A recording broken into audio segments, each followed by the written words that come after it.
Hi friends, ತೊಂಡೆಕಾಯಿಂದ ಪಲ್ಯ ಮಾಡೋದು ನೋಡಿದ್ದೀವಿ. ಸಾಂಬಾರು ಮಾಡ್ತಾರೆ, ಮಸಾಲ ಮಾಡ್ತಾರೆ. ಇದು ಫ್ರೆಂಡ್ಸ್ ನೋಡಿ, ನಾನಿವಾಗ ತೊಂಡೆಕಾಯಿ ಪಲಾವ್ ಮಾಡೋದನ್ನ ತೋರಿಸ್ತಾ ಇದ್ದೀನಿ. ಈ ವಿಡಿಯೋನ ಸ್ಕಿಪ್ ಮಾಡ್ದಿರ ನೋಡಿ ಫ್ರೆಂಡ್ಸ್, ನಾನು ಯಾವ ರೀತಿ ಮಾಡ್ತೀನಿ ಅಂತ ತೋರಿಸ್ತೀನಿ. ಈಗ ಎಲ್ಲ ಕಟ್ ಮಾಡಿ ಇಟ್ಕೊಂಡಾದ್ಮೇಲೆ ಒಂದು ಕುಕ್ಕರ್ಗೆ ನಾನು 2 ಟೇಬಲ್ ಸ್ಪೂನ್ ಆಗುವಷ್ಟು ಎಣ್ಣೆ ಹಾಕ್ಕೊಂಡು ಎಣ್ಣೆ ಕಾಯಕ್ಕೆ ಇಟ್ಟಿದ್ದೀನಿ. ಅದಕ್ಕೆ 2 ಪಲಾವ್ ಎಲೆ ಹಾಕ್ಕೊಂಡಿದ್ದೀನಿ. ಈಗ ನಾವು ಗರಂ ಮಸಾಲಾನ ಹಾಕ್ಕೊಳ್ಳೋಣ. ನೋಡಿ, ಒಂದು ಇಂಚು ಚಕ್ಕೆ, 3 ಲವಂಗ, ಕಾಳು ಮೆಣಸು 4, ಅನಾನಸ್ ಹೂವು 2, ಜೀರಿಗೆ 1/4 ಟೀ ಸ್ಪೂನು, ಸೋಂಪು 1/4 ಟೀ ಸ್ಪೂನ್ ಹಾಕ್ಕೊಂಡಿದ್ದೀನಿ. ಮತ್ತು ಮರಾಠಿ ಮೊಗ್ಗು 1 ಹಾಕ್ಕೊಂಡಿದ್ದೀನಿ.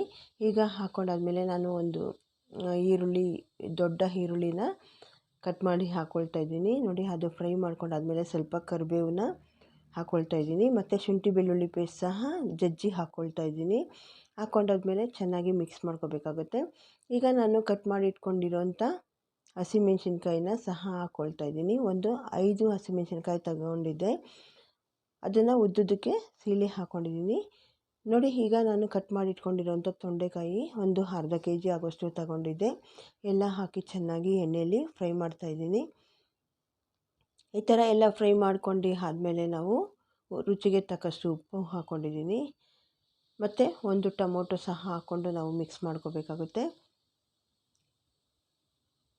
ಈ ಥರ ಒಂದು 2 ರಿಂದ 3 ನಿಮಿಷ ಚೆನ್ನಾಗಿ ಮಿಕ್ಸ್ ಮಾಡ್ಕೊಂಡಾದ್ಮೇಲೆ ನಾವು ಈಗ 1 ಟೀ ಸ್ಪೂನ್ ಆಗೋಷ್ಟು ಧನಿಯಾ ಪುಡಿ ಹಾಕ್ಕೊಳ್ತಾ ಇದ್ದೀನಿ. ಖಾರದ ಪುಡಿ ಒಂದು ಅರ್ಧ ಟೀ ಸ್ಪೂನಷ್ಟು ಹಾಕ್ಕೊಂಡೆ.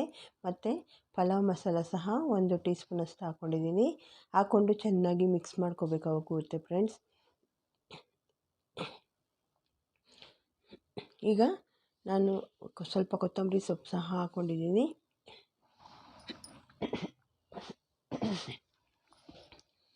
ಎಲ್ಲ ಮಿಕ್ಸ್ ಮಾಡ್ಕೊಂಡಾದಮೇಲೆ ನಾನು ಒಂದು ಅರ್ಧ kg ಅಷ್ಟು ಅಕ್ಕಿ ತಗೊಂಡು ನೆನೆಸಿಟ್ಕೊಂಡಿದ್ದೆ. ನೋಡಿ, ನಾನು ಅದಕ್ಕೆ 1 ಬಟ್ಲಾಗುವಷ್ಟು ನೀರು ಹಾಕ್ಕೊಂಡು ನೀರು ಕುದಿಯೋಕ್ಕೆ ಬಿಟ್ಟಾದಮೇಲೆ ನೋಡಿ, ಈಗ ನಾನು ಅಕ್ಕಿ ಹಾಕ್ಕೊಳ್ತಾ ಇದ್ದೀನಿ. ಅಕ್ಕಿ ಎಲ್ಲ ಹಾಕ್ಕೊಂಡು ಈಗ ನಾವು ರುಚಿಗೆ ಉಪ್ಪು ಎಲ್ಲ ಕರೆಕ್ಟಾಗಿದೆಯೋ ಇಲ್ವೋ ನೋಡ್ಕೋಬೇಕಾಗುತ್ತೆ.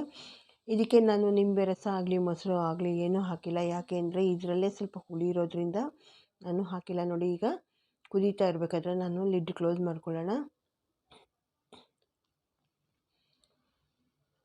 ಲಿಡ್ಡೆಲ್ಲ ಕ್ಲೋಸ್ ಮಾಡ್ಕೊಂಡು ನೋಡಿ, ಈಗ ಕುದೀತಾ ಇರಬೇಕಾದ್ರೆ ನಾವು ತಿರುಗಿಸ್ಬಿಟ್ಟು ಲಿಡ್ ಕ್ಲೋಸ್ ಮಾಡಿಕೊಂಡು ಒಂದು 3 ವಿಜಿಲ್ನ ಕೂಗಿಸ್ಕೋಬೇಕಾಗುತ್ತೆ ಫ್ರೆಂಡ್ಸ್. ನೋಡಿ, ಈಗ ರೆಡಿಯಾಗಿದೆ. ತುಂಬ ರುಚಿಯಾಗಿರುವಂಥ ತೊಂಡೆಕಾಯಿ ಪಲಾವ್ ತುಂಬ ರುಚಿಯಾಗಿದೆ ಫ್ರೆಂಡ್ಸ್. ಪಲಾವ್ಗಳಲ್ಲಿ ವೆರೈಟಿ ಮಾಡ್ತಾರೆ, ಅದರಲ್ಲಿ ಇದು ಒಂದು. ಈಗ ನಾನು ಇದನ್ನ ಸರ್ವ್ ಮಾಡ್ಕೊಳ್ತಾ ಇದ್ದೀನಿ. ಮಕ್ಕಳಂತೂ ತುಂಬ ಇಷ್ಟಪಟ್ಟು ತಿಂತಾರೆ. ಇವಾಗ ಮಕ್ಕಳು ತೊಂಡೆಕಾಯಿ ತಿನ್ನಲ್ಲ ಅನ್ನೋರು ಸಹ ಈ ರೀತಿ ಮಾಡಿಕೊಟ್ರೆ ದೇಹಕ್ಕೆ ತಂಪಾಗಿರುತ್ತೆ ಫ್ರೆಂಡ್ಸ್ ತೊಂಡೆಕಾಯಿ. ನೋಡಿ, ಈಗ ನಾನು ಇದನ್ನ ಒಂದು ಪ್ಲೇಟ್ಗೆ ಸರ್ವ್ ಮಾಡ್ಕೊಳ್ತಾ ಇದ್ದೀನಿ. ಫ್ರೆಂಡ್ಸ್, ಈ ವಿಡಿಯೋನ ಸಬ್ಸ್ಕ್ರೈಬ್ ಮಾಡ್ದಿರ ನೋಡ್ತಾ ಇದ್ದರೆ ಪ್ಲೀಸ್ ಸಬ್ಸ್ಕ್ರೈಬ್ ಮಾಡ್ಕೊಳ್ಳಿ. ಬೆಲ್ಲೈಕನ್ನ ಒತ್ತಿ ಹಾಲ್ ಅಂತ ಆಪ್ಷನ್ ಬರುತ್ತೆ, ಅದ್ರ ಮೇಲೆ ಕ್ಲಿಕ್ ಮಾಡಿ ಫ್ರೆಂಡ್ಸ್. ನಾನು ಯಾವುದೇ ಒಂದು ನೋಟಿಫಿಕೇಷನ್ ಹಾಕಿದ್ರು ಫಸ್ಟ್ ವಿಡಿಯೋ ನಿಮಗೆ ನೋಟಿಫಿಕೇಷನ್ ಬರುತ್ತೆ. ನೋಡಿ, ತುಂಬ ರುಚಿಯಾಗಿರೋಂಥ ತೊಂಡೆಕಾಯಿ ಪಲಾವ್ ರೆಡಿಯಾಗಿದೆಯಲ್ಲ, ಇದನ್ನ ನಾವು ತಿನ್ನೋಕ್ಕೆ ಕೊಡೋಣ. ಈ ವಿಡಿಯೋ ಇಷ್ಟ ಆದಲ್ಲಿ ಲೈಕ್ ಮಾಡಿ, ಶೇರ್ ಮಾಡಿ, ಕಮೆಂಟ್ ಮಾಡಿ ಫ್ರೆಂಡ್ಸ್. Thank you.